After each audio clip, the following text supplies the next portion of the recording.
It's kind of interesting how sometimes I'll just go through different phases of things and trying to keep in tune with, where my growth is going or seeking for, because if you think about ourselves, our bodies, our minds, our hopes, our dreams, our perceptions, our interaction with the world, because at some level it's ourselves and the world, right? And then our relationships and connections. And we are these sensory creatures, and we have certain things that we kind of put out in the world. And it's once I've kind of gotten involved or more in touch or more in tune with trying to pick up on giving myself time to think what's surfacing today, or what's the topic, or how to be present in what's going on, because something that it seems like is ourselves. We have this mechanism, even if you're looking at it, say, from a biological sense, or some of the questions. So what influences me among this is the years just studying different arguments from atheists and different ones where they take a very scientific approach to analyzing and looking at our human experience, and then examining what's going on there with our human experience. And this notion where, so there actually really are some curious things when you look at the questions that are developed, say from Richard Dawkins and various ones, where you kind of get this feeling that he is very much trying to solve for the relational aspect that he sees in creation. At the same time, the other confronting aspect of nature, where there's a lot of the violence and the death and the decay and other things that become entangled in the whole web of life, right? And so in doing that, then there's this question of, along with the web of a whole range of interactions we find ourselves in, within ourselves we have this tendency to want to, we have this aspect in us that wants to survive, or tends to seek ways to survive. It fights for survival. It guides us through seeking to survive. There's a survival aspect to it. And I think this is kind of what I was influenced by within his work that he calls the selfish gene. There's a variety of people that make reference to the selfish gene. And he had even talked about questioning the selfish gene as a title of his book. I didn't read the whole book. I just spent time listening to his interviews and how he would introduce the topic, and then how other people would reference it and talk with him about it, and how they were trying to, through communication, build a consensus as to what he was making reference to. It's been a long time since I've visited the various themes of the selfish gene, and so I'm just kind of talking about it on surface level, and then maybe I'll kind of unearth a little bit of those old conversations and whatnot going on between various ones. But I'm just kind of introducing that it's in the backdrop of what I'm thinking about right now as I'm introducing these topics that I'm processing. And so the selfish gene, from what I remember, is this notion that, first off, I remember, so it's the title of one of his books, and he seemed to make reference to questioning whether he should title his book The Selfish Gene or not, that it might give a false perception. And I think what he was saying is he was toying with the idea, or maybe a possible correction, to call it the altruistic, was it the altruistic gene, or does that kind of go against what he was saying? I'm trying to remember now. So altruism, the idea of doing something for doing something for others. maybe he was saying the non-altruistic gene, because basically the selfish gene would be kind of like contrary to that. Altruism, the idea that, so it was, I forget what he was suggesting, maybe a title. It ended up being functionally like useful though for getting into a quick snapshot of what the book or the idea was introducing, because it does tend to seem like a lot of people give their selling points for altruism, which is unselfishness, giving to others, doing something on behalf of others. But the selfish gene is the idea of some kind of self-preservation aspect. And so what became interesting in the behavioral dynamics, looking at what he was suggesting in his studies, is that a lot of things seem to be influenced by not just a pure altruism, that there isn't necessarily a pure altruism. There's always this component of self-preservation, that even in altruism is a type of self-preservation. There's some kind of self-motivation factor going on there. And so he's talking about these aspects where in genes there's just this selecting for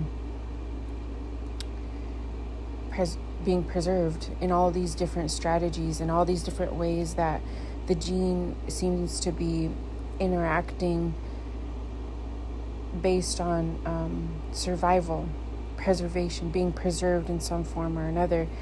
And so it's interesting to be confronted with that idea, because I think a lot of times we tell these stories that, you know, like the way we guide our lives is based on love and relationships and things along those lines, and that there's this sense of pure altruism and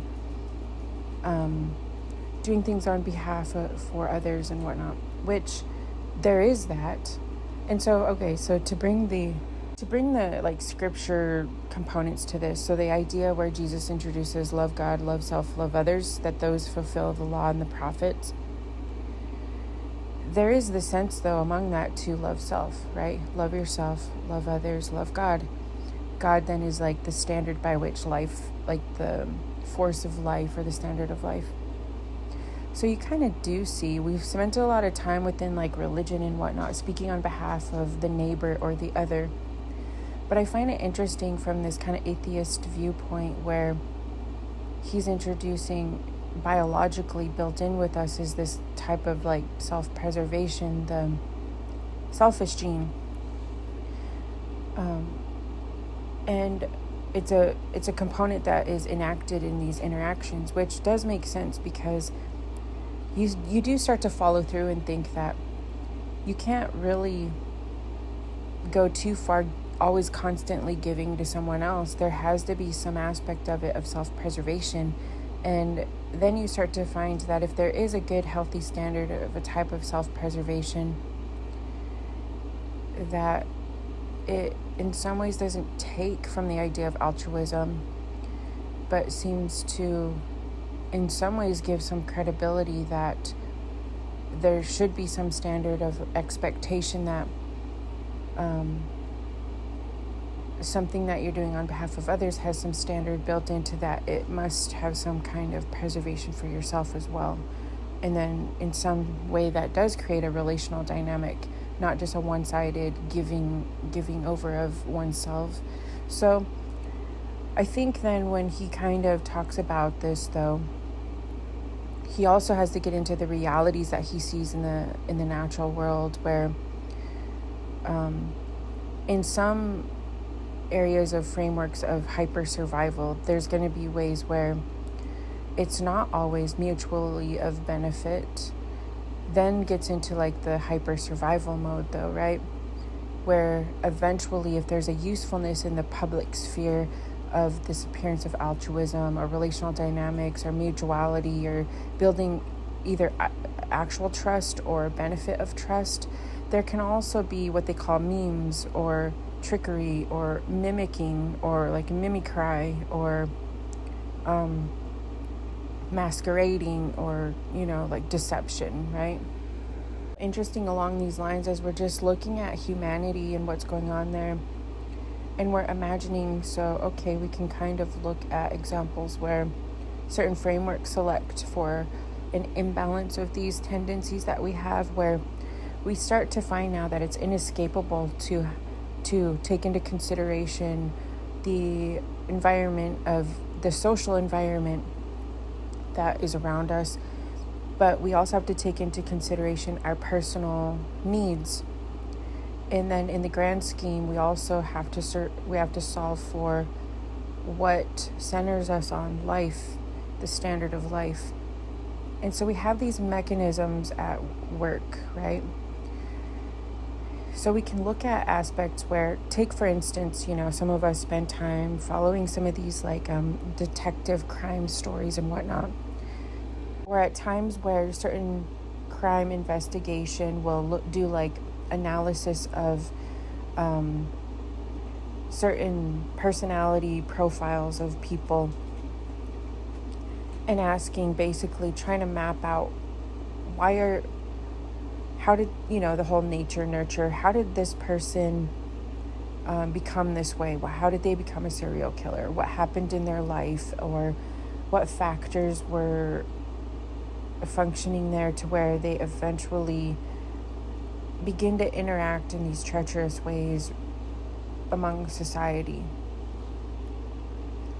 And then a lot of times you'll find that there really was aspects of them not getting what they need. I was just listening to this other story, some of the history of Manson, right? And some of these are familiar to people as we look at and analyze historical serial killers, various ones, and trying to do a personal profile on them and trying to get into the mind of understanding how they got to that point, because ultimately people want to assess these things to think, how do we prevent that?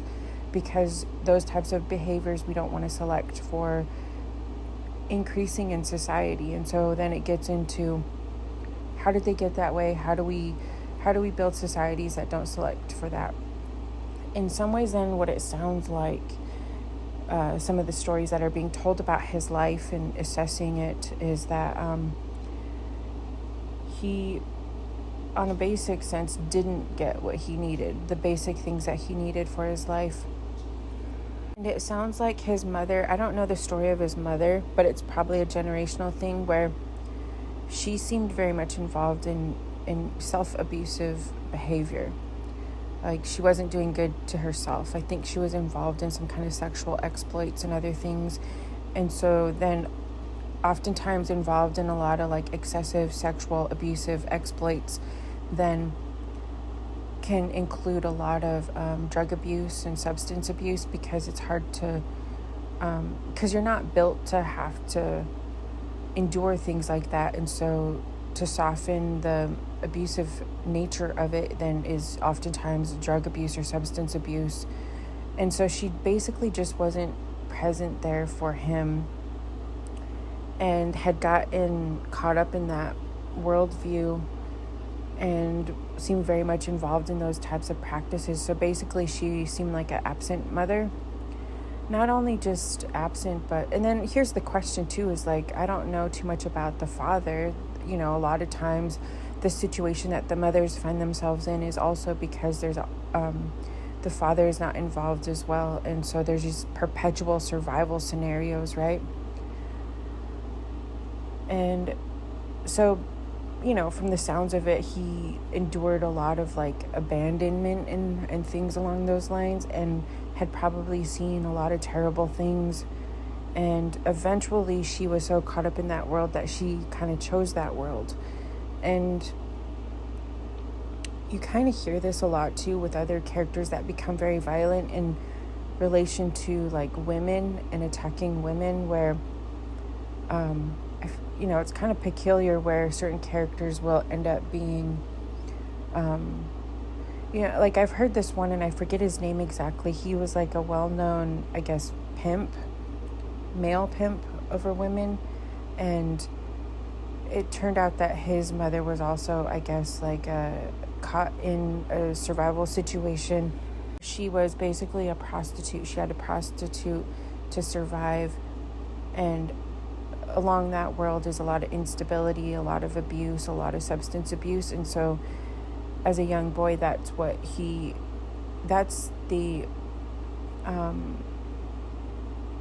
toxic value system that he grew up around, and it also selected for that lifestyle as opposed to giving him what he needed. And so you just see this like really disturbing cycle, right? And so he grows up to be someone that seems to, so something peculiar about woundedness like that.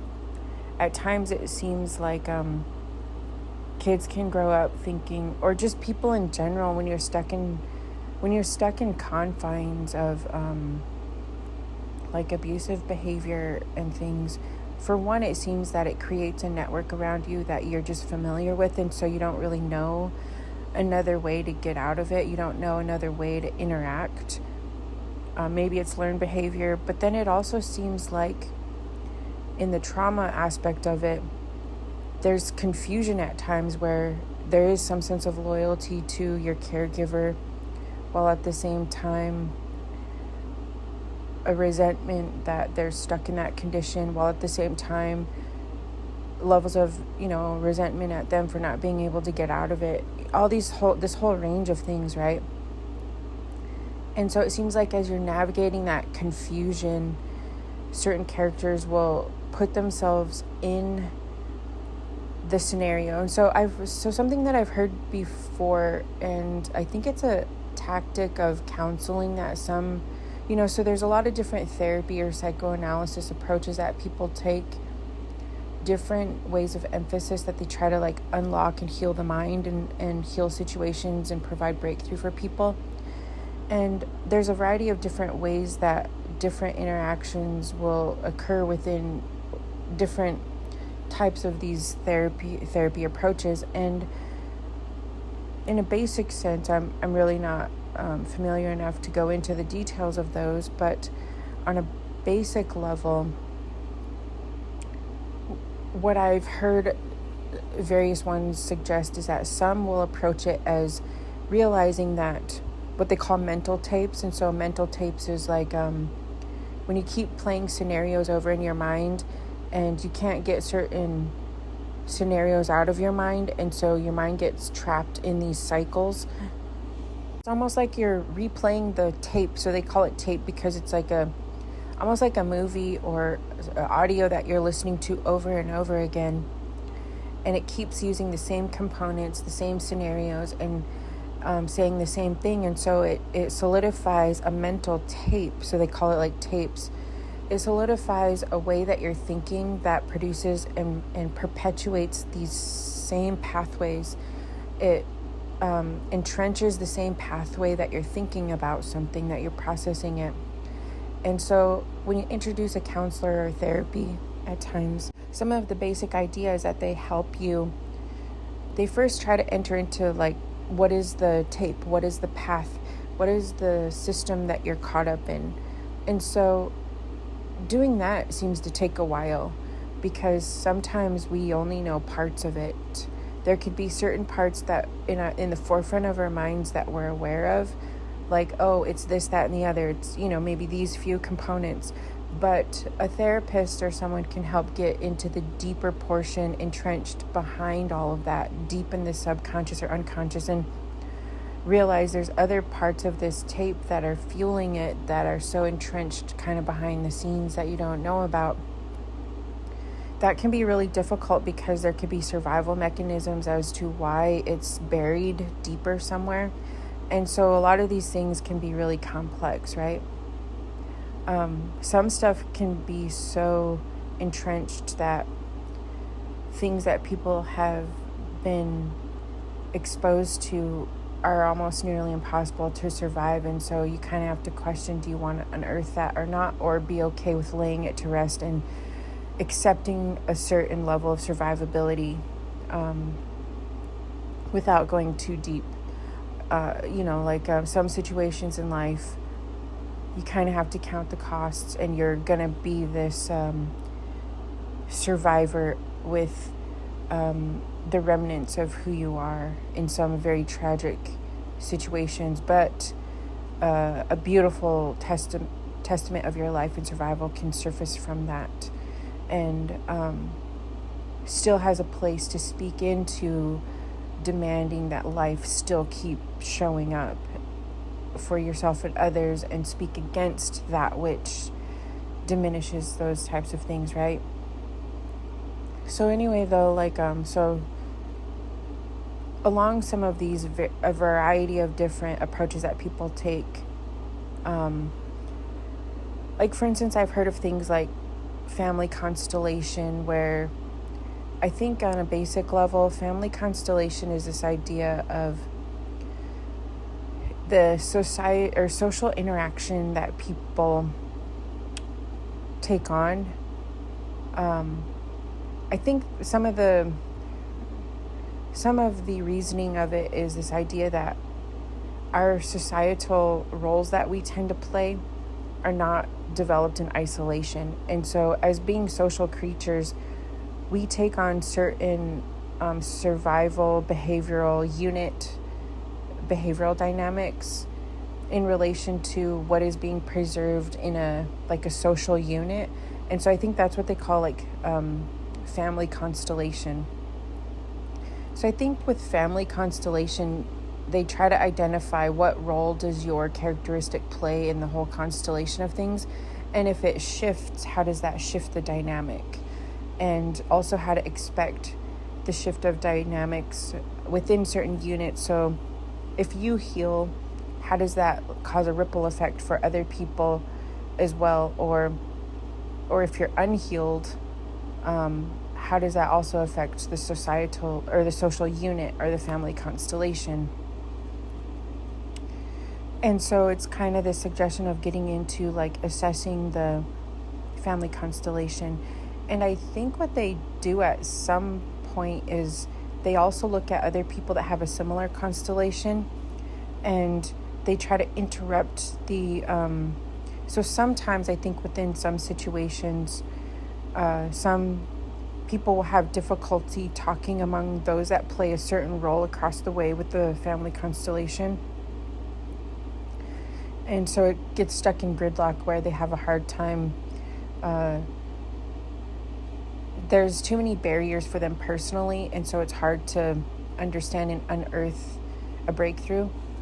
And so I think what they'll try to do at times is they'll set them up with other people that have a similar family constellation, and so it's a different face and a different person, but a similar dynamic, and they'll attempt to understand what it's like to play that role, why this person had to play that role, maybe even explaining, because there's not a offended barrier there, maybe even explaining that some of their behavior wasn't meant to isolate that person or put them in that position, or what the reasoning was for their behavior. So I think it's to try on different roles and different ways of kind of navigating some things, and some stuff is just people are caught up in stuff that it really is just having to come to a place of accepting that, hey, that wasn't an ideal way for you to experience life, and had I had the power to do it over again, I would do it over again. And then understanding where people didn't have power to do it differently. I think as I say that, it kind of reminds me of the Alcoholics Anonymous prayer, and I forget exactly how that prayer goes, but actually let me flip over to it, because it kind of gets to this a little bit, where when you're confronting stuff, eventually there's going to be stuff that you can repair, and there's going to be stuff that you have to accept that you couldn't have changed, but you wish, because there's healing in saying, I would, because here's the thing, sometimes when people are caught up in a situation that's not ideal, and to some degree we all have that, nothing's really ideal all the way down with this system. There's different types of ways that people are surviving, and people in the unit are not getting what they ultimately need, and then they have to go through growth stages of how to advocate for their growth in the midst of understanding all these dynamics. And so eventually something very healing that can seem to happen is saying, you may have thought that I wanted that for you, or that I wanted to limit you, but I didn't. If I had a magic wand, if I could have wished for things to be different, I would have given you like everything that you need. I would have wished for your life to flourish, but I want you to understand that I couldn't change it, and I wish that I could change it, and I wish I could have given you the world, but I couldn't. I think that can be very healing for people. So even in situations where you couldn't change anything, you can share that you wish you could have. And I think it helps people, because sometimes they think, you wanted me to be limited, you wanted to do this, and then they can realize a lot of times people didn't. A lot of times it's not what people wanted. They're living in limitations or things imposed upon them. And so anyway, so there's different aspects where even if you can't change something, you can at least change the perception of what the, limitations seem to communicate to people as to how you think about them in your heart of hearts. And those things are not the same. Those things are often not the same thing. Your limitations are, and the way that it causes you to be forced to live your life or limit your life, is not the same as what you actually would otherwise wish you could give to other people. So, just in thinking about that, here is, I'm going to flip over and read the prayer, the AA prayer, because I think it's also reminiscent of, these types of things that you can change or not change. So the AA prayer, let's see here. It goes something like this. The serenity prayer, the short version, is, God grant me the serenity to accept the things I cannot change, courage to change the things that I can, and the wisdom to know the difference. And I think when I heard that prayer several years ago, during something that I was reading, I thought it was really interesting, because there is that sense where, sometimes we can get caught up in changing everything. And at some level, there's just some things that you can't change. You come out of certain situations and things happen that can never be undone. And other situations that you can, keep battling and whatnot. And at some level, there are times where there's some things you kind of have to accept that you don't really have power to change. And then there's some things that you realize you do have some aspect of influence in changing those dynamics. And that is interesting to pray to help understand the difference, right? What things are you going to fight for change, and then, when to shift gears there. So anyway, along those lines, though, it's kind of interesting to imagine, going back to this kind of the selfish gene and this idea of the self and others and this whole web of life we find ourselves in. I think it's interesting to imagine that in terms of maybe looking into and examining this aspect within us that seeks for preservation. There seems to be something going on with our minds and our perception and our sensory perception that has a tendency to fight on our behalf, to seek for our preservation. And it seems to influence the way that, the way that our minds work, the way that it's calculating things, the way that it's drawing testimonies and ideas about life. Or, sometimes you'll wake up with an epiphany of oh, this is an idea, or this is an idea, or this is a strategy. But then also this idea that if you're adding it on to not just your own selfish gain, but how does it fit and be situated in a mutuality or relational dynamic socially, right? And so I think at some level, being introduced to some of these ideas, even in the past when I had talked about these certain practices that people introduce about studying or research, and they'll say stuff like, they'll they'll introduce certain study methods for becoming more familiar with various material and not feeling overwhelmed when it doesn't seem like you can understand something, because through exposure, or through, at this point, accepting a level that maybe it seems beyond you or too difficult, something about exposing yourself to certain material, to various ways of looking at it, over time it seems to ignite and initiate something in your mind to start calculating and gathering information behind the scenes. And then you'll find that you'll wake up, or over time, simply by being introduced to things or settings or situations, something about you is helping you get better at it. There's something about our mechanism, or how we're created, that is selecting for ways to get better at it, to strategize it better, to become more familiar, and then in the midst of it, coming up with ways and ideas or creative scenarios and strategies. And you have to kind of think through those, though. It offers you these, like, it's like your mind and your experience is offering you various scenarios, but you still have to think through them. You have to imagine and then contemplate those it's kind of like a search result, right? And so you still have to think about what you're thinking about. You have to examine, okay, so here's my experiences yesterday or these last weeks, and my mind is trying to select for optimizing my survivability, and it's offering me these results of ideas and dreams and scenarios, and then I have to mull over them, and I have to examine them. So that seems to be kind of where prayer or meditation or contemplation or other things come into practice, where then you have the results of these mental scans, I guess, if you say.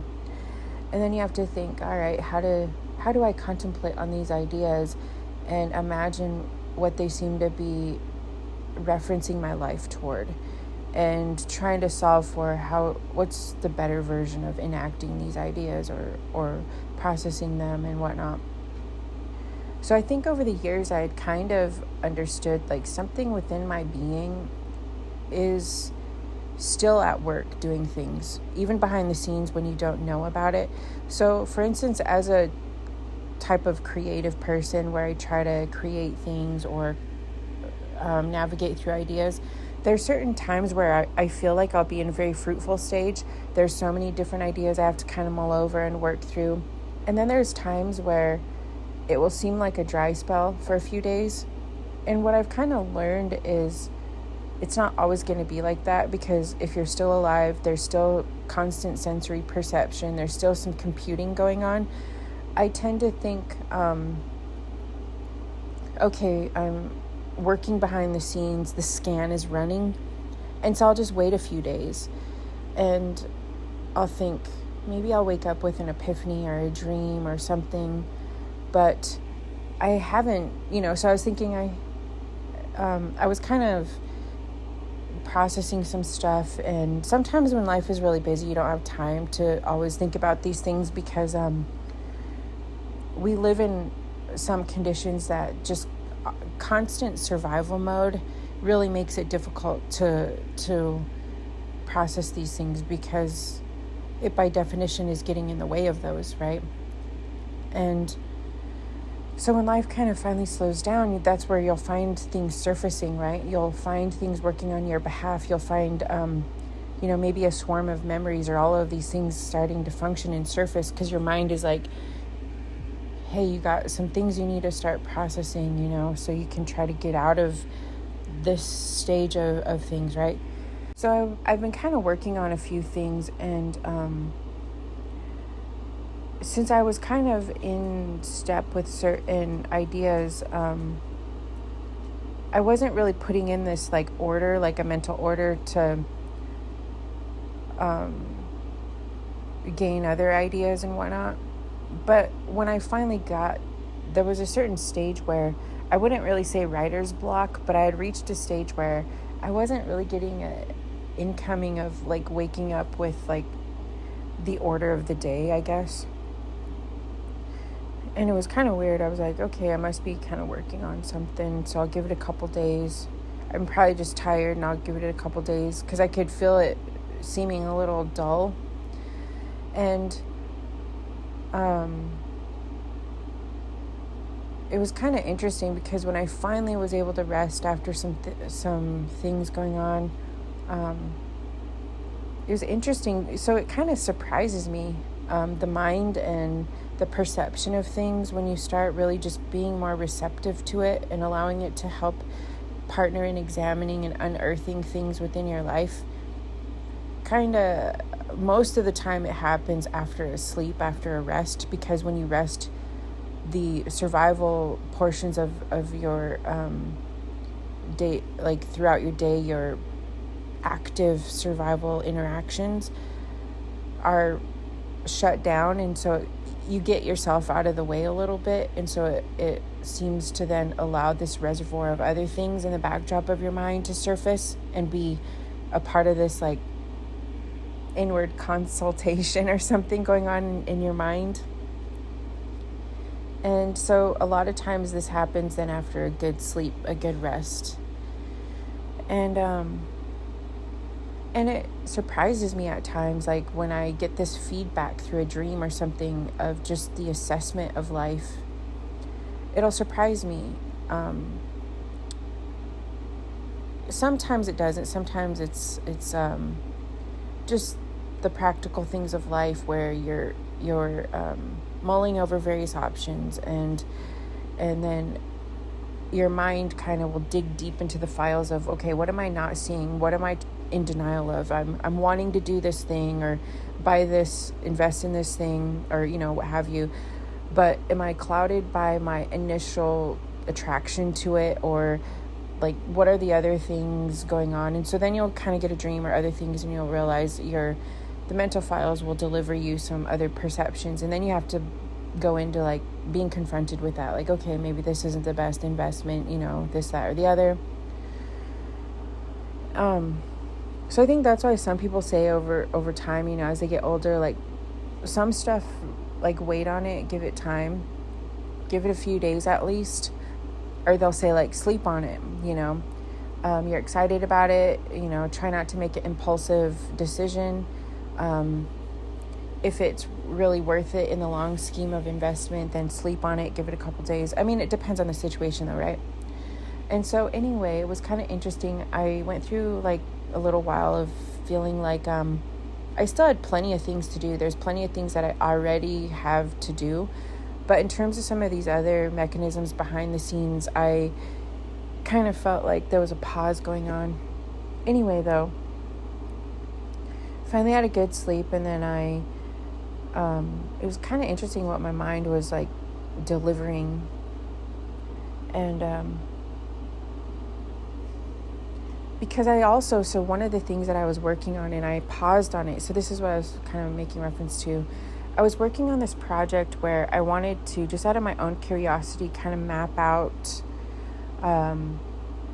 looking at the world and the systems we live in and certain basic functions. And so I was working on, and I'll introduce this later. It's a very simple idea, but it kind of helps me to look at this grand scheme of things that on the world stage we're negotiating in very simple terms, similar to like Maslow's hierarchy of needs and certain stages of human development, just gathering things along those lines. And I wanted to kind of develop or start looking at it from the micro, like very small ground level, to the macro, like what are we looking at in systems, right? So I was kind of working on that, and I was putting pieces together, and I just took a break on it. And that's what I was, among other things I was working on, I took a break on it, and I was thinking, it was kind of like a creator's block a little, to where I had plenty of things that I could reasonably work on pertaining to it, but I just had this blockage where I wasn't drawn to it. And I that's where I felt like, okay, I just need to set it aside for a couple days until something inspires me about it. And it could also have been because I just had too many other things going on. It was interesting though, because I thought, I wonder what my mind, like if this is something I should work on, will inspire me pertaining to this. Because I just, like, I've set it aside. Sometimes if I set something aside for too long, I don't want to revisit it. Because I was already thinking of, like, I was going to put it in my to-do pile, I guess. And so it was kind of interesting. I woke up and I had this, like, this long dream that was involved with a variety of things. I don't really think the rest of the dream really has too much to do with anything, but it was just some of the later lingering emotions to it. And what it kind of reminded me of when I woke up, it was a little confronting. I don't want to put too much weight on the dream. It was kind of one of those, like, messy life dreams. It didn't seem like a grand epiphany of, like, a spiritual thing, it just felt like the order of life. And so what I kind of woke up with was this feeling, because it had that energy of like, if you have children, if you've raised children, or even just yourself, your own personal experience as an adult growing up in the public school system, right? We're looking at communities, because what's also in the backdrop of my mind is I was reading this book about how cities are made and developing communities, and the idea of developing communities. And so what you get in this imagery of creating a town, a community, also involves a lot of nostalgia. So that's like a big word that I woke up with, nostalgia. A major aspect of what we tell ourselves about cities, about structures, about experiences, and the nostalgia. And a lot of times the nostalgic factor is why we keep doing what we do, right? And I woke up with such a strong feeling of nostalgia, to the point where it plucked so many emotional chords in me, having to do with, like, just, so growing up in the 90s and whatnot, we're kind of this generation where we were given a lot of imagery on what a shared community visual looks like, whether it be stuff like Sesame Street, right?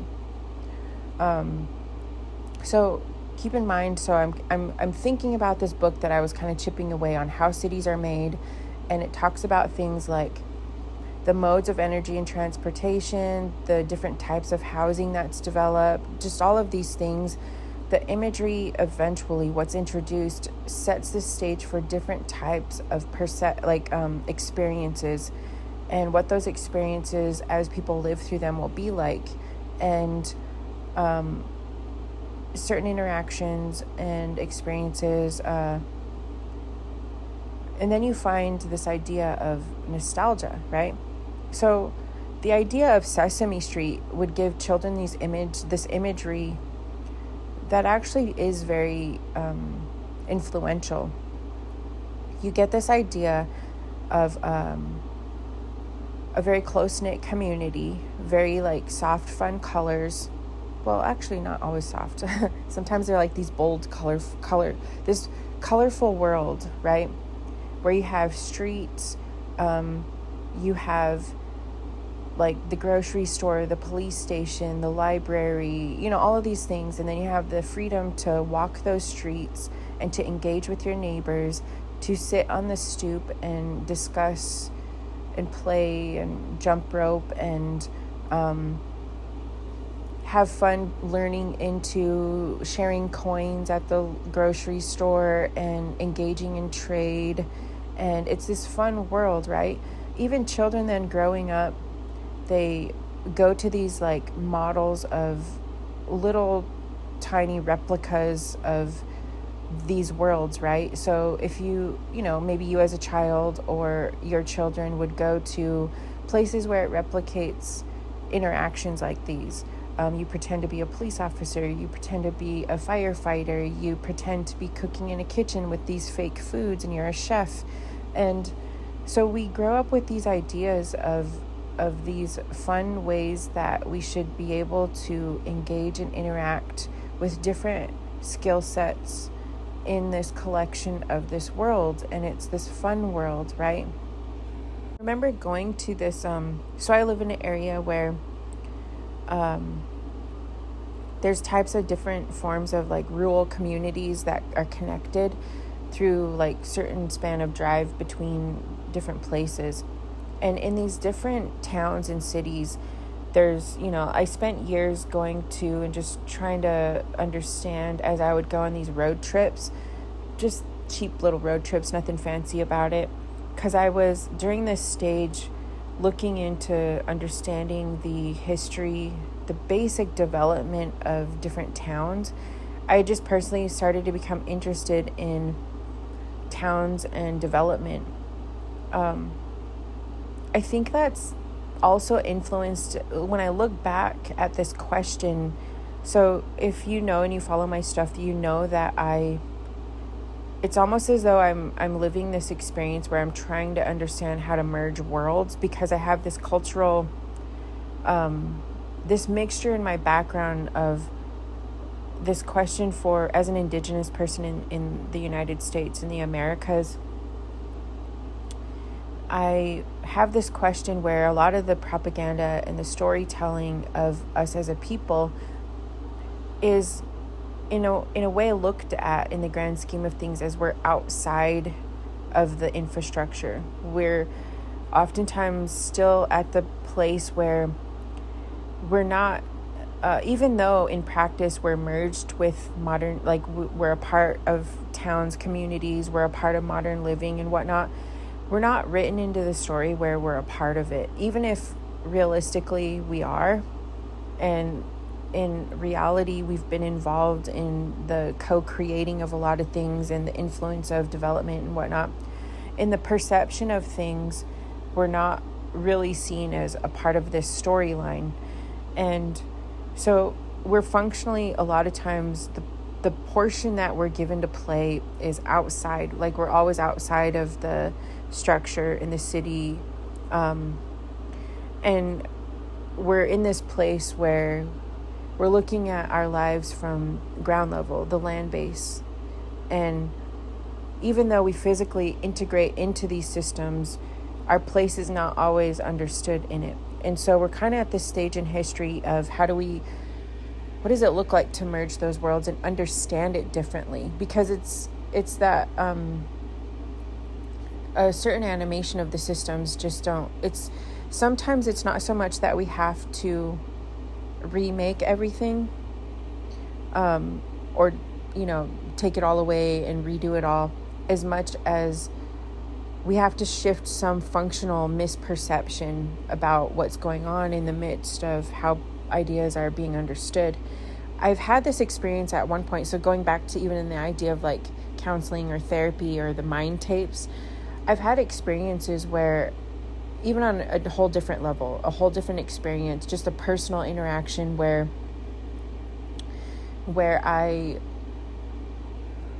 I'd be stuck in some kind of conflict with somebody and it would just feel like impossible, right? And I'd spend time thinking about it or praying about it. And then I eventually, if I started to seek for God's guidance to be receptive to change, because sometimes we get to the point where we're like so in gridlock or blocking something, because a lot of times for good reason, because it's not a good situation.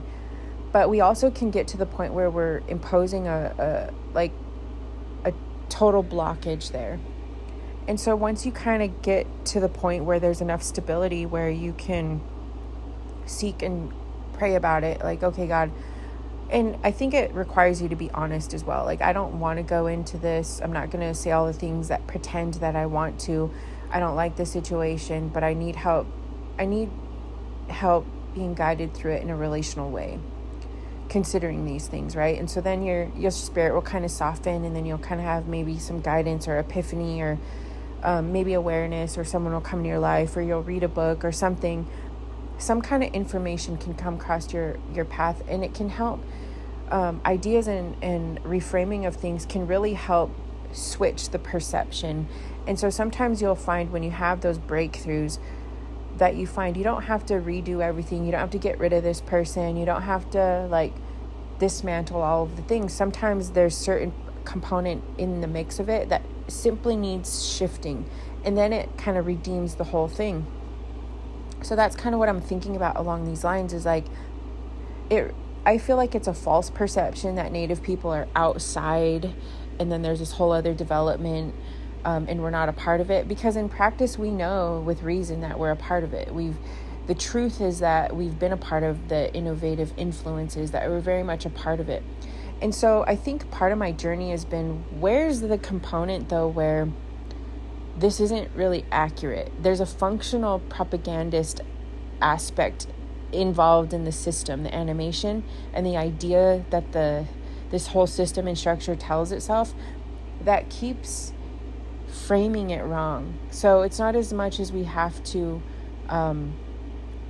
get rid of everything, or it's either or, like the system, or, because you'll hear people when we get into discussions about negotiating society and integration, they'll say stuff like, why don't you just get rid of everything then and not be a part of modern, so like when Native people are trying to negotiate this some corrective relational messaging, and I've heard this, as negotiating among Black Americans as well, is it's very similar. There's a certain aspect in the system that does that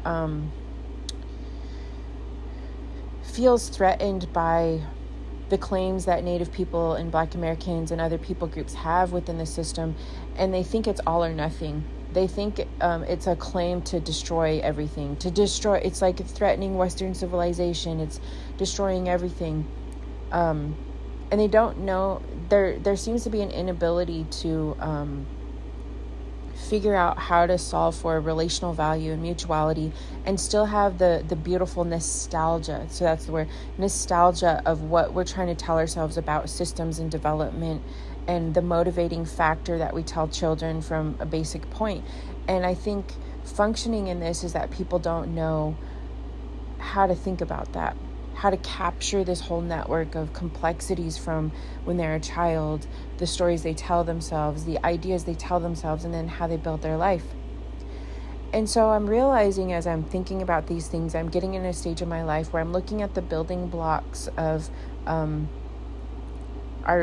development and whatnot. And I had gone through a stage where I pulled out of everything for a while. I became that imagery, the idea of being outside of everything and then looking at the cities and the communities. And I even drew a picture of this years back. And I'm realizing part of me has played that role. Even though I'm integrated, I've been involved in community and whatnot, there's always just been this lingering part of me just outside of everything, just looking upon all of it. And maybe that goes into my theory-oriented side, something to that effect, but like wondering, why are we doing this? What's this component? What's this mechanism here? Who's doing this? Who's telling the story of this? And it reminds me of that old book that I make reference to, The Nightgown of the Sullen Moon, because I do remember now, as I recall being a kid looking at books, I like the illustrations of some of these old books, because I remember we'd go to these old libraries, and I like the idea of old libraries, and I would just look through these children's books, and I remember being attracted to things like The Nightgown of the Sullen Moon, specifically where the moon seems an outsider. Like the moon seems like an outsider floating in night, looking down at the city, and you see the moon looking at, so you see this layout in the evening of this little street. It's a basic kind of old-timer little town street, and there, I think, is like, there's a tavern, a grocery store, and all these just little shops, right? And it's kind of like floating through there and seeing little lingering interactions. The night is kind of shutting down, though, because it's nighttime. And then the moon floats into this nightgown shop and is looking for a nightgown and tries on these nightgowns and whatnot.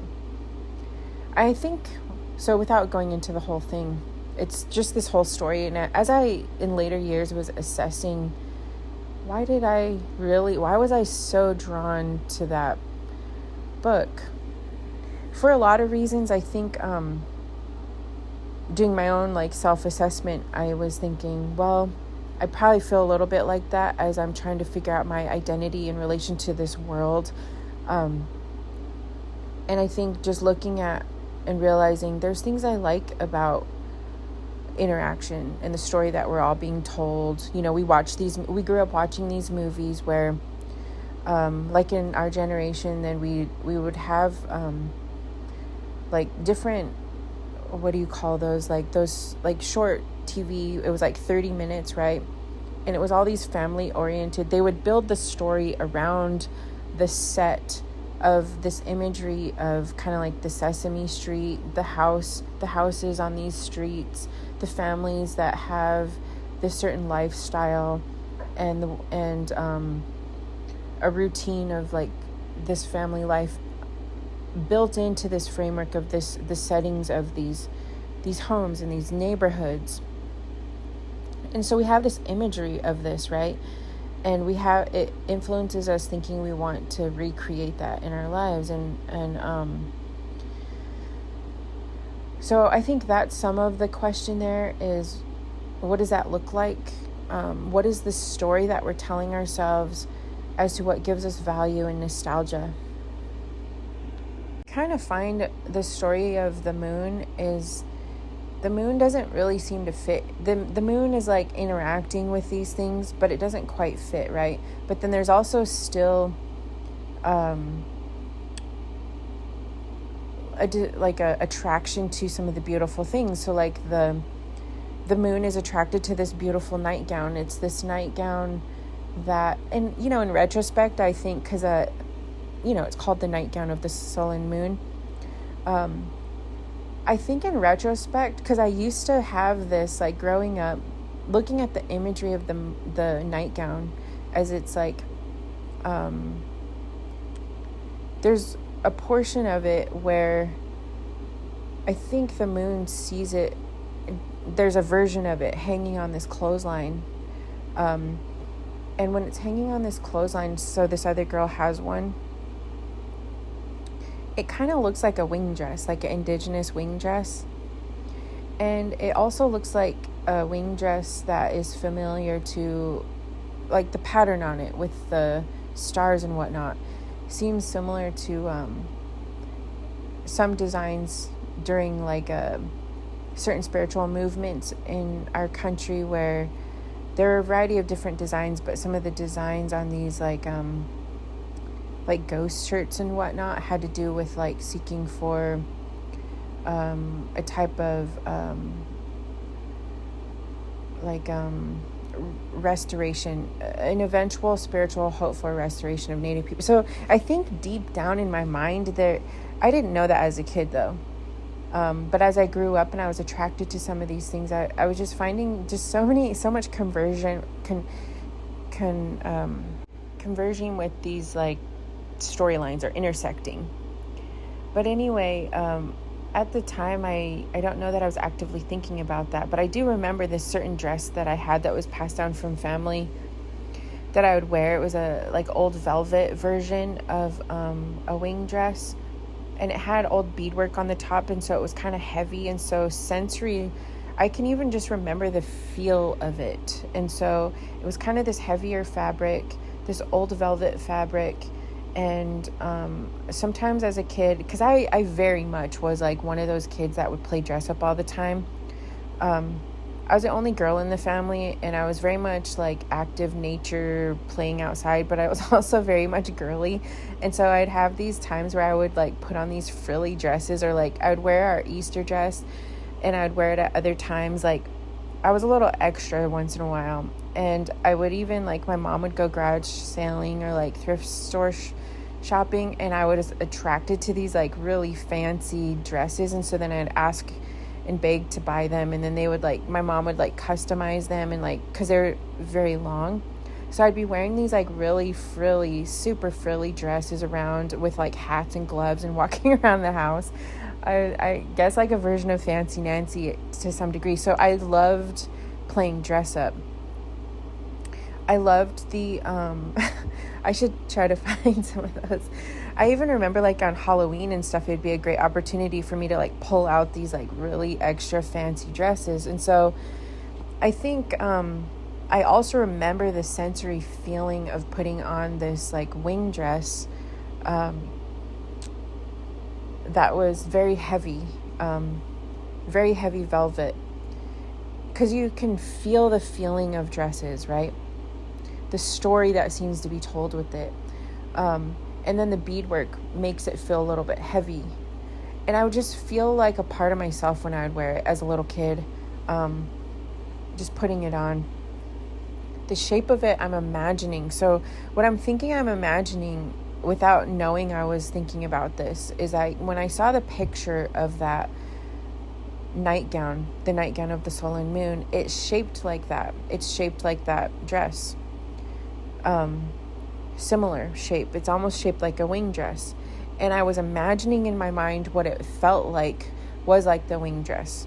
So I'm realizing as a little kid, I'm perceiving the experience of wearing that nightgown as what it felt like to wear the wing dress. So, and I'm not recognizing this until I'm older. So I'm thinking maybe some portion of all of these ideas is like written into this, right? So I'm feeling as a kid when I'm reading this story, this nightgown looks like a wing dress to me, and it feels velvet to me, and it feels heavy, and it feels like it has this like certain cloth lining in it, and it feels like this velvet dress, and the stars on it feel embroidered, like maybe similar to the beadwork, maybe similar to other embroidery.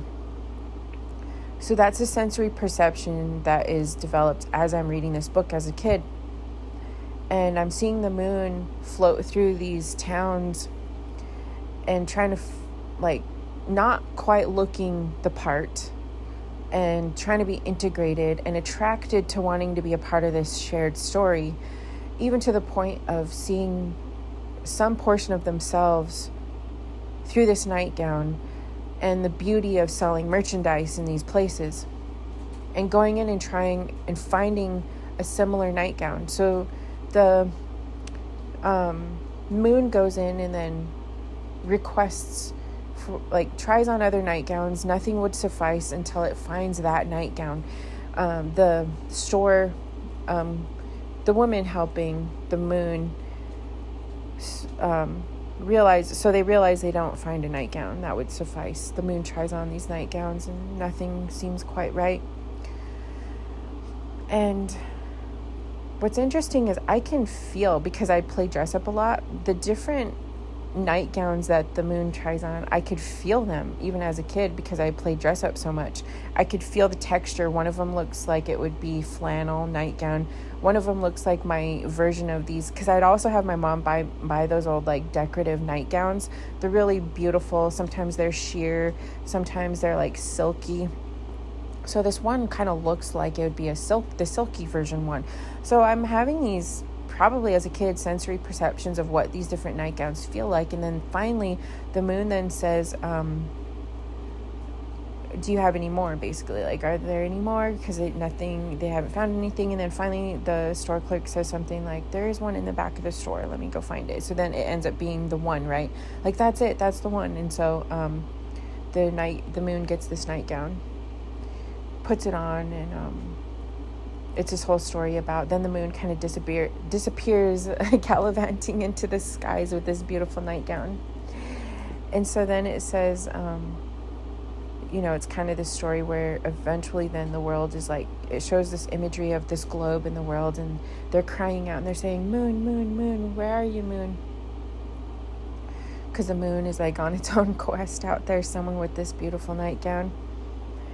And then it talks about the moon, the people need you back. The mothers need to see you as they sing songs to their lullabies to their children, and they need you to. So it's kind of this portion where they kind of draw the moon back and say, moon, you basically moon, you do have your place and we need you, that kind of thing. Anyway, so I'm thinking about this, right? And when I think about that story, I'm reminded of this imagery. And it's this whole story about the world and integration and merchandise and the sensory nostalgia we have from clothes and dresses and what those dresses mean and how they feel on our bodies, and the world network of trade and merchandise. And there's this portion where we like that. We like the interaction, and where do we find ourselves in it?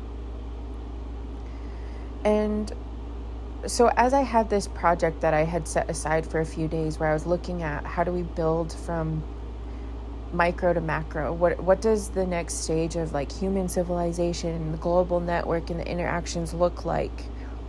And we're having trouble finding some kind of sequence of nostalgia, because we get so far as we tell these stories among ourselves, like what we get excited about. We have children and family, or some sort of societal interaction in the routine of our lives, and what does that story look like? Sometimes it can be an idea we tell ourselves that we're not really living, but it functions to keep us going, right? We can look back and say, okay, I've kind of had this idea, but how does it fit with my actual life? Am I living in that experience? Or is it just a functional idea that we've never really accomplished, So there's all these things to think about. So I'm realizing, as I'm kind of assessing all of these variety of different interactions and perceptions, and questioning what are the nostalgic stories that I tell myself, or things that influence the tangible ways that we build society or order our lives, or how do we imagine the routines that we'll live among, or what inspire us. Other types of like influential, tangible things that I remember or I think about is that I also grew up where my dad had these old recordings of the radio from when he grew up, some of the radio stories that they would have. And so we would listen to those while we would work on stuff, or we were very much like a creative family, I guess you would say. We had like blocks that we would build with, and things that we would make and work on, or like forts that we would build and other things. My mom would sew a lot, so we were kind of that era where we'd like make a lot of stuff.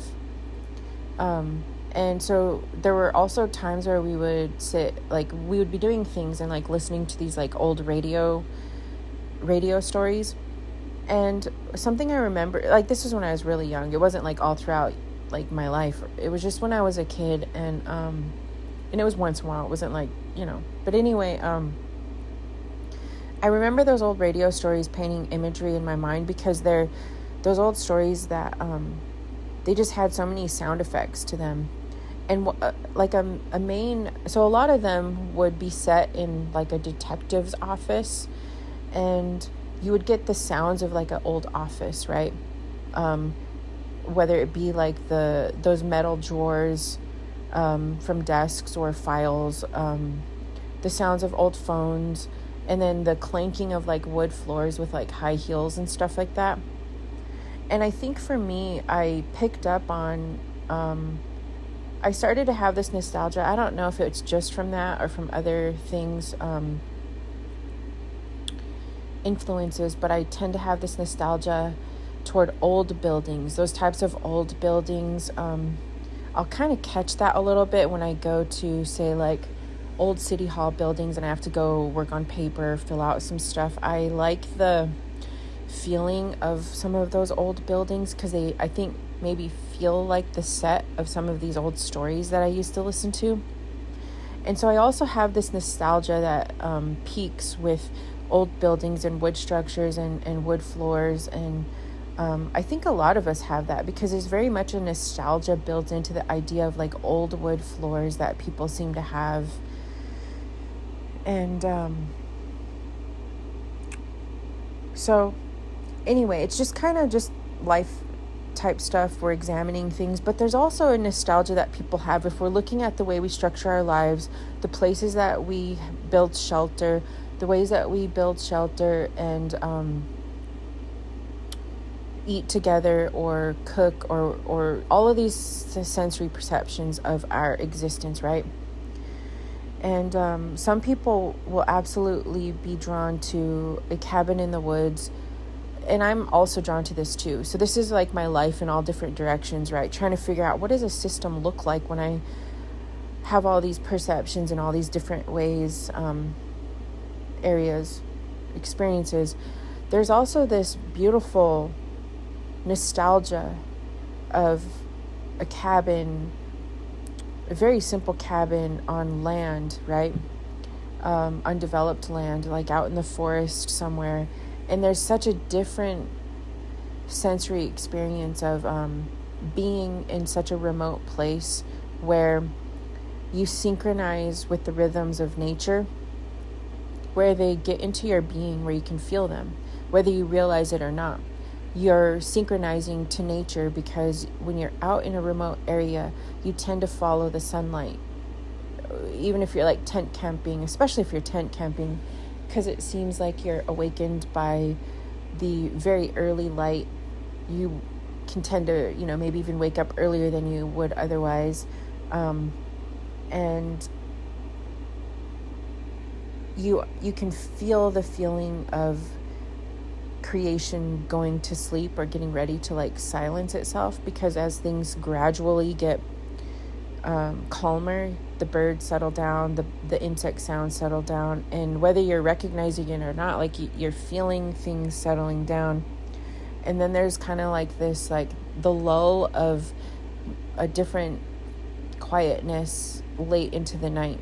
It kind of depends. I mean, there's some instances where if it's like about to rain or did rain or other things, there could be other night sounds, right? Like frogs, or there could also be certain insects and whatnot. It just depends on the situation.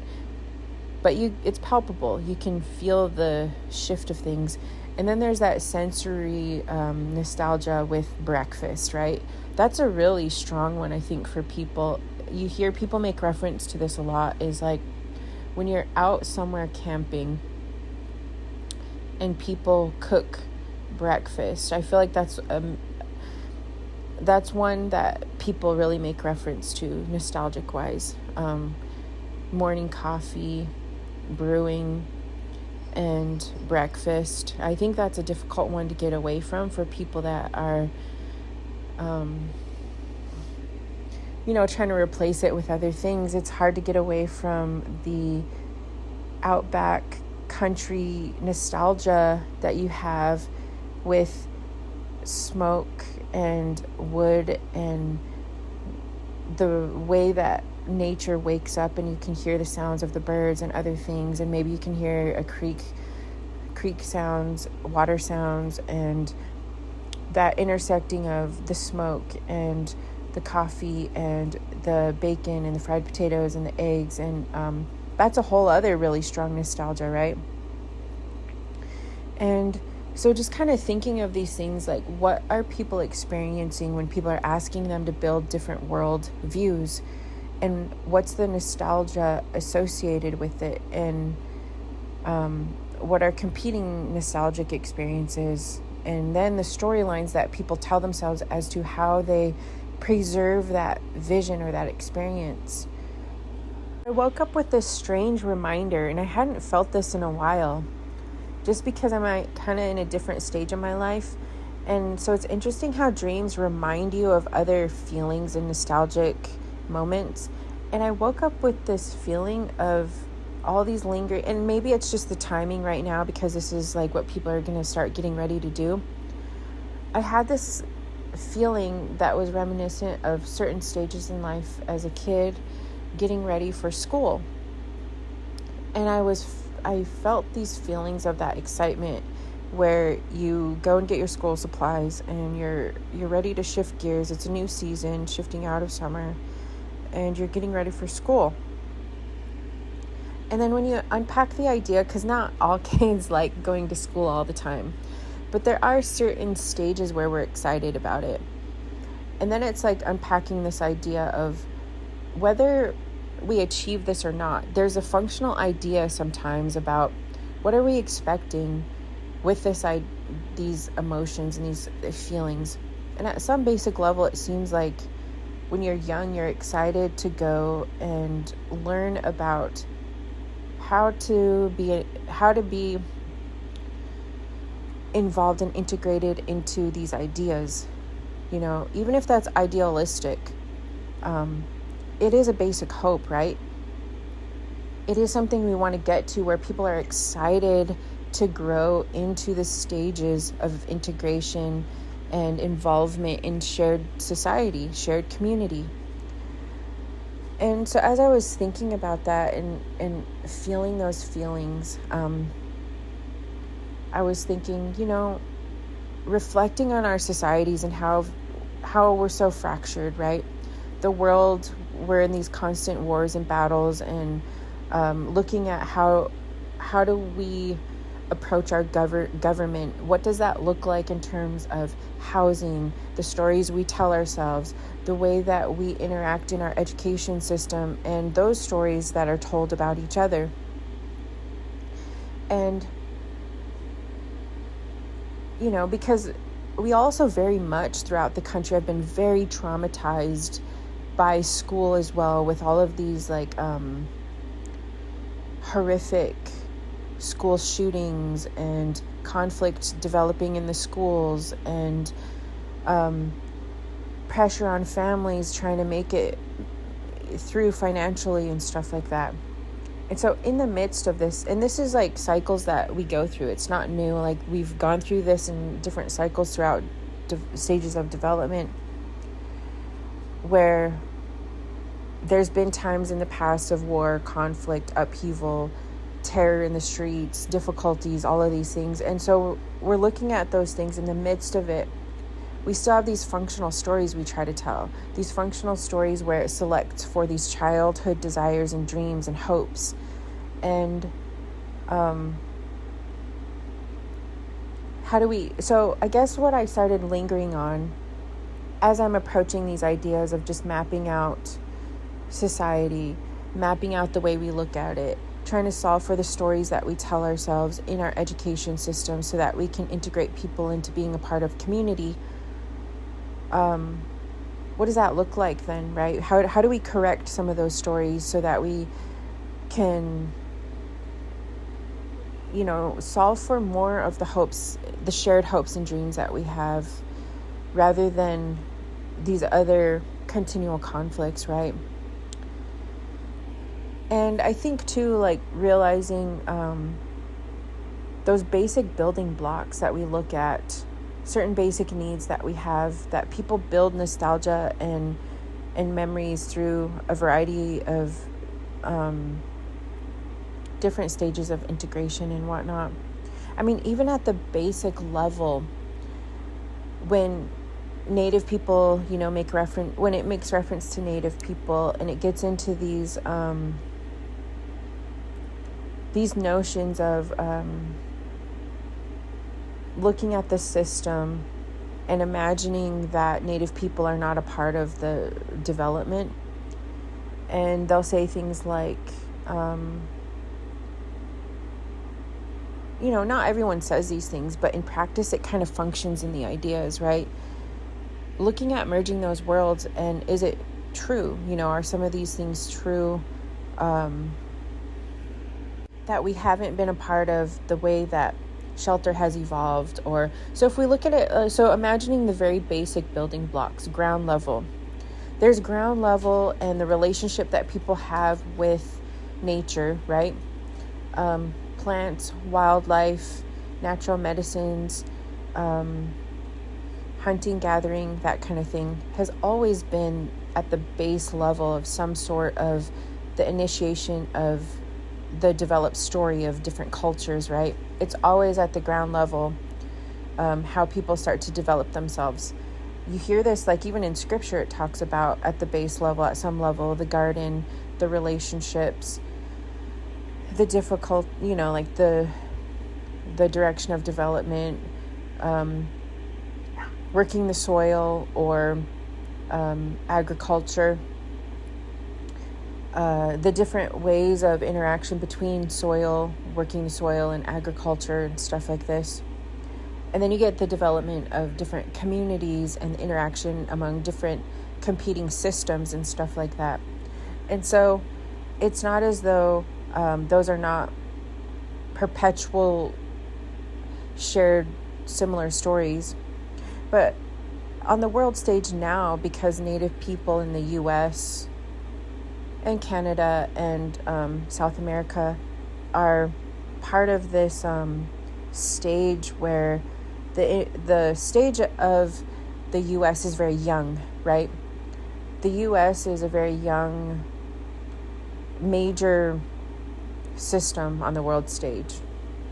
And so it's working out the stories that it tells itself about itself, right? And so I think that's where this becomes relevant as our stage of working, being a part of having to work out that story and how that story develops. And so I think that's where we find ourselves. It's not as though this hasn't always been a historical type of like occurrence. It's just that it happens to be the place where we're at now, looking on the world stage as to this huge influence of the U.S. What is the story it tells itself about its very origins of development, the origin of interaction and influence of the U.S. And so I think that's where I kind of come in this whole story, where I've been trying to resolve that for myself as being influenced among Indigenous communities, and the Indigenous story that's been told and the U.S. story that's been told. And what does this look like? What does it look like in how we look at education, how we develop from the ground up, how we tell stories about development of communities, or how we understand that, how we understand integration and things along those lines. And it's very similar with like this is overlap with like Black American communities as well, and the story that is being told there. And so in the U.S., we're trying to work this out. We're trying to figure out what that looks like. And you find different areas where people are looking at what it seems like competing for or conflicting with how it's told about how cities are developed, or the nostalgia or other things, right? Or who has a stake in how it was developed or influenced. And what you find along those lines is that on some level, the nostalgic story that is told does not always know how or include Native people or Black Americans or other groups being a part of that evolving, the innovative evolving. Some groups will, but I think on a very basic note, it's kind of been told as this one-sided story that there was a type of supreme development, and then other people are absorbed into it. And there are some aspects of what they call like forced assimilation onto these systems and whatnot. But there's also, throughout time, the relational corrective measure has also been a part of influencing what evolves, or what is resisted, or how it evolves, or how it shifts.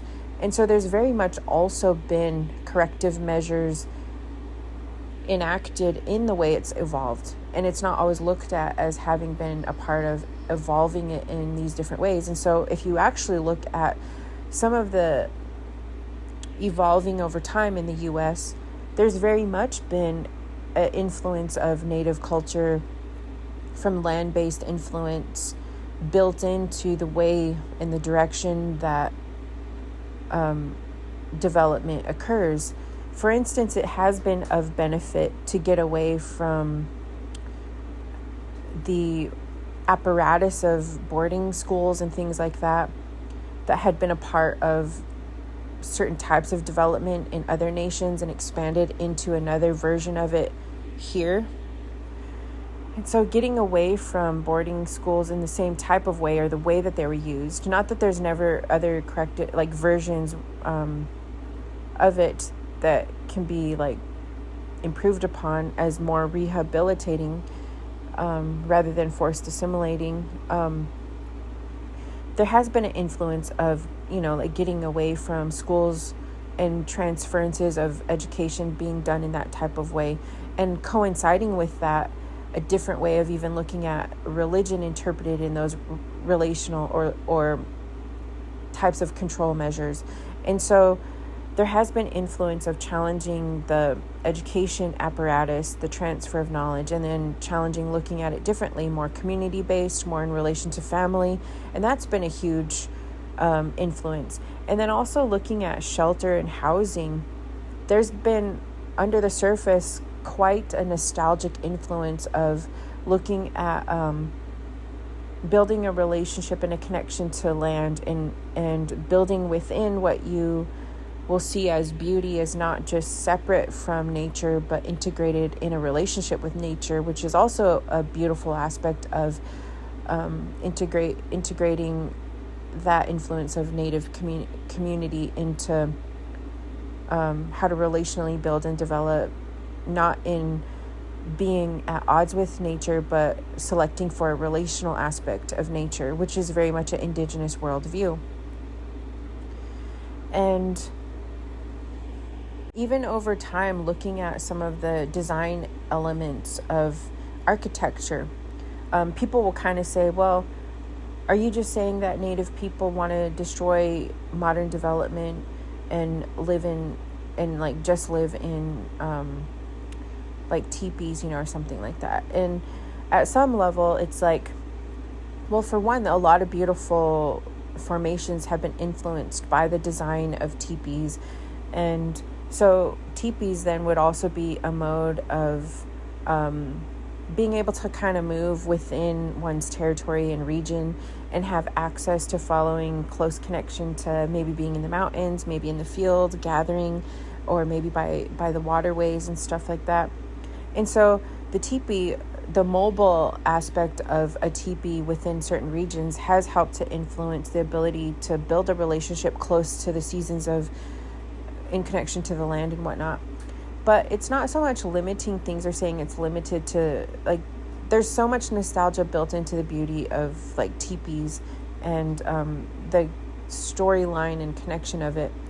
But it's not limiting to just teepees. There's other structures that have been built that are of influence to, like evolving the way others would also look at housing structures. And so it's more honest to say that housing structures, shelters have evolved architecturally.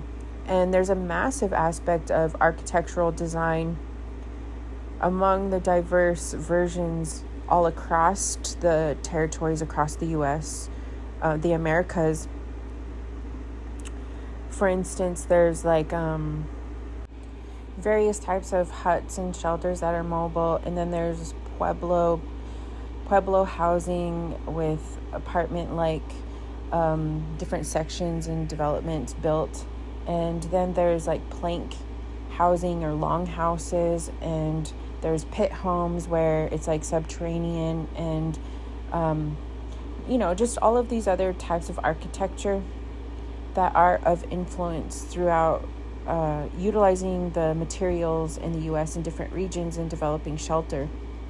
And then through that are various ways that are integrated into getting into like the mind of understanding different ways to integrate architecture and natural materials into building and evolving the way that shelters are made.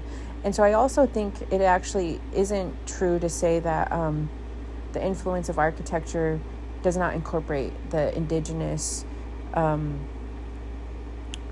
influence, because that would involve things like stonework and cedar plank, and like I was saying, like subterranean housing in reference to the elements, housing in reference to survivability of different seasons and the direction of the facing of structures and whatnot. And so I actually do think it's more honest to look at the innovative contributions that Indigenous people have had in terms of the regional materials used to evolve the way that we would design housing. And so it's more honest to say that in the U.S., housing structures and shelters have evolved with a lot of these integration of imagery and design. Like even looking at housing structures definitely evolved.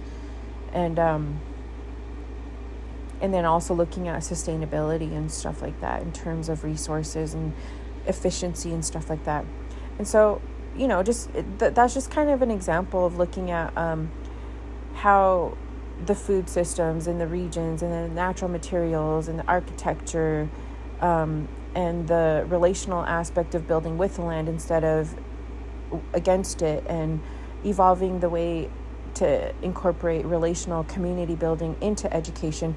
So a lot of things have been influenced by an Indigenous framework. And so I do think there's room to say there are like cultural influences in some of the benefits and the relational growth that we see incorporated in some of the beauty of what has become this over time. Some survived portions of the beauty of these shared stories within how we've developed societies, and what that means about relational interactions and even how we interpret God and stuff like that.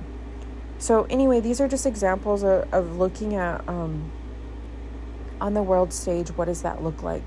I do think we have it in us to be able to solve for the beauty and sensory perception from ground level into the complexities of built cities, and what that means on a relational value, how our education is more relational, how we can get back to some of the beauty of what it means to share space with each other in terms of the needs of our societies, and the excitement that we can get from traveling to different places and visiting different locations and enjoying food and community with each other, and trying to revision what it looks like to be excited again about those stages of growth and development throughout our lives, where we get excited about learning and being integrated into shared networks of education and other types of creative interactions among one another, and then telling better stories about each other, and learning and being accepting to say, actually, there really are tremendous amounts of innovative contributions from Native Indigenous people, and also from, as we're negotiating for healing in our country with Black Americans as well, and looking at the truth of what people have actually been involved in and contributed. And so, getting away from false notions of slanted propagandist ideas and being able to accept this shift of saying there really are beautiful stories to be told that can incorporate other groups as well. And it doesn't take away from the basic sense of nostalgia that we're trying to preserve, can still survive while incorporating the beautiful relational aspects of other groups as well. And it doesn't need to be seen as a threat. And then asking ourselves, when it is seen as a threat, what's really happening there? Is it because people are blocking other people's ability to be a part of something relationally? And how do we get away from that? How do we look at it differently? And looking toward the future on how we build civilizations and how we build the story, like how do we develop the stories that we tell ourselves about it, and to also give hope for the future, to enjoy the stories that we start to tell in a shared space that really do influence us. And whether it be the innovation among textiles, the innovation among shelter, the innovation among the land, and transference of education and integration of different roles that we play in society, and we excite our children about wanting to be a part of that, and what does that look like, and the relational value that can accompany the transference of education, and not weaponized divisions and control measures, and just accepting that we can increase in better ways that we develop among one another, that we look at that, right? Anyway, I guess that's kind of what I was lingering in today. And as I was kind of putting aside this idea of looking into developing, or how the building blocks of developing among one another, I paused for a little while, and then I was really inspired with this like revisiting of just this strong nostalgia. And it really was strumming a lot of chords within me. I was surprised it really revisited a lot of old sensory feelings of nostalgia, and the building blocks of just, as a kid we do that, like we play house, I guess, like kids play house. They entertain ideas of how they're going to order their lives and what that's going to look like, and shared meals that they pretend to have with one another. I mean, growing up making mud pies and stuff like that is this idea that eventually you're going to have a place of sharing life with others. And we get excited about that as kids, and then where does that vision go? What does it look like as it's developed into a complex community or country or network of nations, and how does that story incorporate other people's humanity in it? And I even remember going out, we would camp, or we would like set up forts and houses and play with our kids, or I mean our friends kids, and we'd set up pretending to live, right? We'd set up forts, and then we would go and collect things. When we were older, then we would like collect things on the beach, and we would cook mussels or pretend to be cooking other things and set up a shelter. And so kids play house, right? They play into like, and then we would like build in the sand like fake living rooms or places to sit, or this, set up the logs as like pretending to share life with each other. I remember doing that at one place, like there was this place I found where someone had dumped some stuff. It was like really old, like an old dump pile. We were like exploring out somewhere in nature. Stumbled upon this place where it had been years, because it was really old stuff. It was like all rusted and whatnot. Someone long time ago must have like dumped some old things. And it looked like a pile of pieces of like this old chair that was like rusted. It looked like maybe at one point it was a decorative yard chair. And some other things. And I just remember thinking like, let's set up a nature prop. And so we were taking the pieces out and set it up like on the grass somewhere. We were just out in the, like, it was like kind of more remote. Set up the chair and this little pieces of this like coffee table. Like we basically just set it up as this like rusty old image out sitting on this grass. And then I just remember setting it up like a prop and stepping back, taking a picture, and then thinking it's kind of interesting, because like when you look through old stuff like that, it's like, even though it's old and rusted, and you're setting up this prop and it's kind of like weird and displaced because it's like this living room out just on this like piece of land somewhere. It's like somebody's dreams. At one point it was someone's dreams, right? And here it is like in this lump of pile, like the end of that story, I guess. And so in some way it was like putting pieces and bones back together of their dream.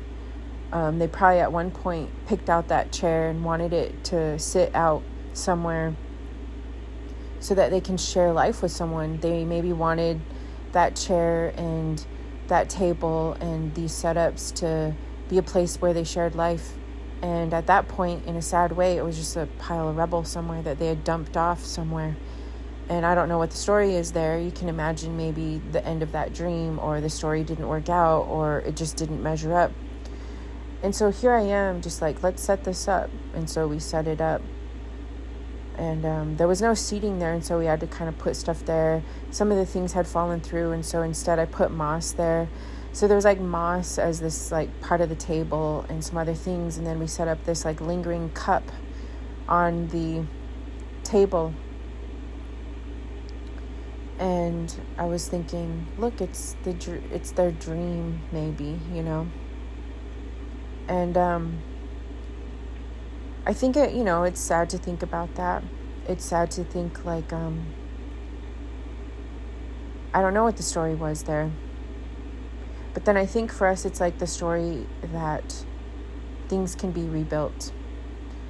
That the feelings and the senses that we have are in us. And we put them to pieces. And we try to build life where the main point is not just that piece of furniture or those pieces. The point is that we're there with each other, and that we develop some way where we share these stories with each other, and then we can build a place of what reflects that. And then what does that look like? What does rebuilding this fractured state look like? What are the basic points that we need when we're looking at it from ground level and we're developing these complex interactions and networks? How do we prevent the complex networks and interactions from destroying the basic points of our relational connections? What does that type of building community look like? And so those are just some things that I'm thinking about, and I think there's hope to still do that. There's so many times in my life where I've restarted, rebuilt, tried it again, done something else, and physical things come and go, right? Physical things come and go, and I've traded out during so many different seasons of my life, different chairs, different tables, different this, different that.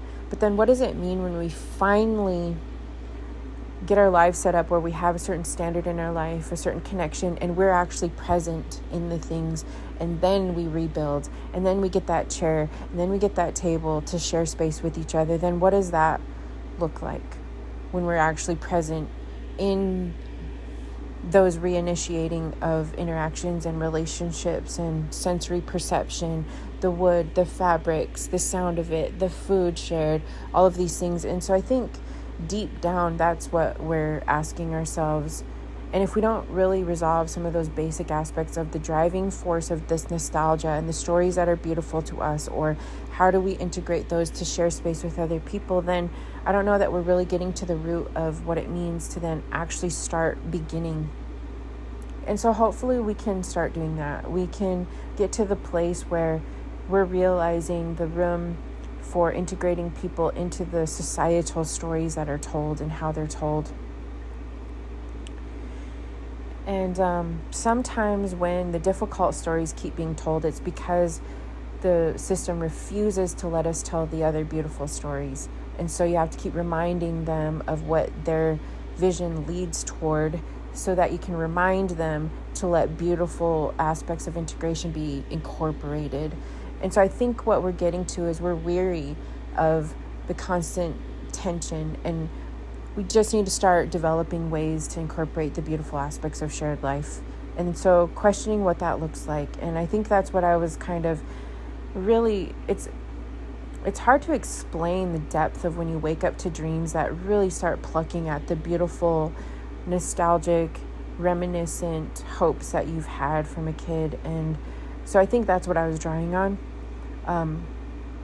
The mind and the spirit and the heart just continue to surprise me on when you just take a little break and let it regenerate a story.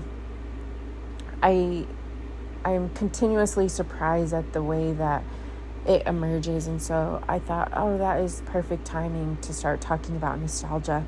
I wouldn't have even thought to think about that in this project, but it's so profoundly important. So anyway, I just wanted to share that today, and literally from my heart. I'll just leave it at that for now.